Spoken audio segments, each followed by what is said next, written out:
بسم اللہ الرحمن الرحیم۔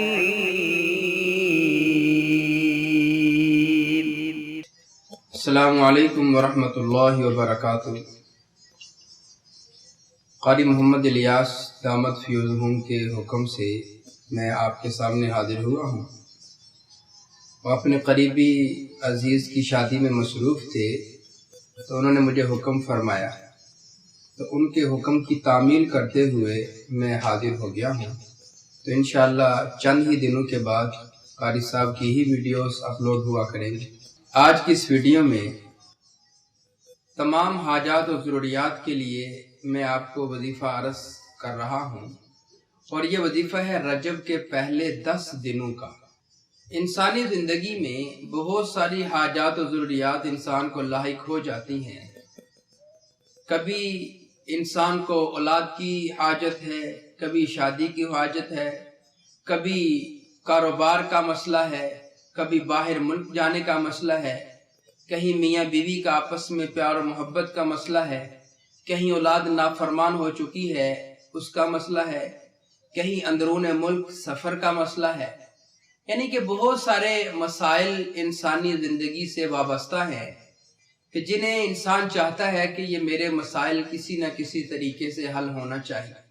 اب جب انسان کسی حاجت، کوئی بھی حاجت انسان سے منسلک ہوتی ہے، انسان کے دل میں پیدا ہوتی ہے، انسان چاہتا ہے کہ میری فلاں حاجت پورا ہونا چاہیے، تو انسان سب سے پہلے دنیاوی اسباب بروئے کار لاتا ہے۔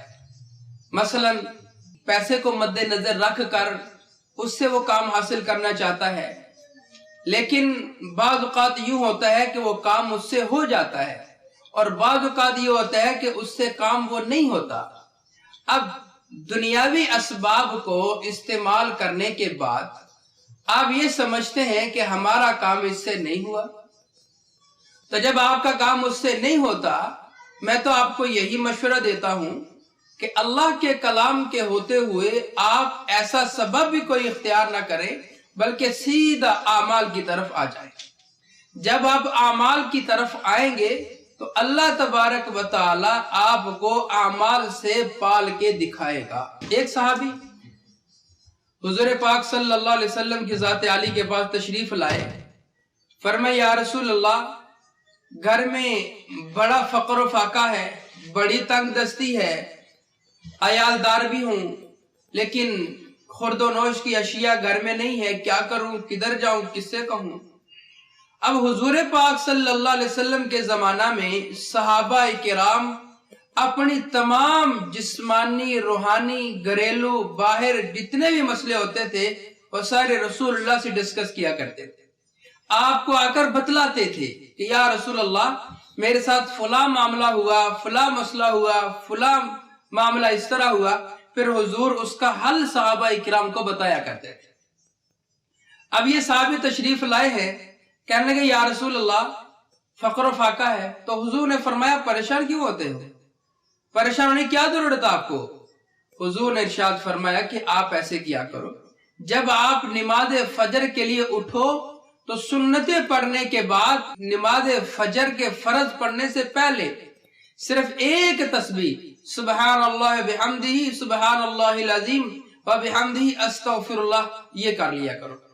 اب وہ صحابی نے اس کے اوپر عمل شروع کیا، کچھ دنوں کے بعد رسول اللہ کے پاس واپس تشریف لائے، فرمایا سناؤ کیا حال ہے تمہارے گھر کا، فقر و فاقہ دور ہوا یا نہیں؟ وہ صحابی کہنے لگے یا رسول اللہ میرے گھر کا صحن بہت بڑا ہے، اور وہ سارا صحن مال مویشی سے بھر گیا ہے، اور اتنا مال مویشی ہو گیا ہے کہ میں اپنے ہمسائے کے گھر باندھ کر سوتا ہوں۔ تو یہ کیا بتایا حضور نے؟ اعمال بتائے، عمل بتایا۔